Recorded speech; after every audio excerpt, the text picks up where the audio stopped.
बिस्मिल्लाहिर्रहमानिर्रहीम, अस्सलाम वालेकुम। इस वक्त मैं मौजूद हूँ हमारे असिस्टेंट कमिश्नर हार्बर गौर मसूद साहब के साथ और चेयरमैन जानजेब भाई के साथ। इस वक्त हम जामा मस्जिद ईदगाह ग्राउंड में खड़े और ये सिंध हुकूमत की जानिब से बचत बाज़ार सस्ता बाज़ार लगा है, जिसमें इम्तियाज़ सुपर स्टोर के जो है ना वो सामान पड़ा हुआ है। यहाँ पे आटा भी मिल रहा है और ये इधर देखें जो इम्तियाज के उसमें जाते हैं आप, ये चावल क्या पूनम, ये दाल, ये रेट लिस्ट है, इधर ले आए, ये रेट लिस्ट इसकी यहाँ पड़ी हुई है।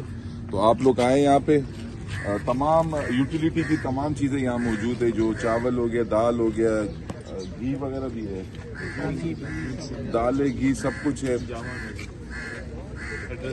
हाँ, जामा मस्जिद ईदगाह पार्क जो है, इसमें जो है ना ये रमज़ान का आज 10वां रोज़ा है, तो इंशाल्लाह ये लगे रहेंगे। तो आप लोग आए यहाँ पे, ये शाम असर की नमाज से पहले ये वापस चले जाएंगे। तो आप जोहर की नमाज से लेके असर की नमाज तक आएँ और अपने घर के लिए सामान लेके जाए। जामा मस्जिद ईदगाह से सिंध हुकूमत की जानिब से जो बचत बाज़ार लगा है, वहाँ पे आके आप अशिया खुर्दनोश की चीज़ें खरीद सकते हैं सस्ते दामों में, जो कि जायज़ रेट है। शुक्रिया।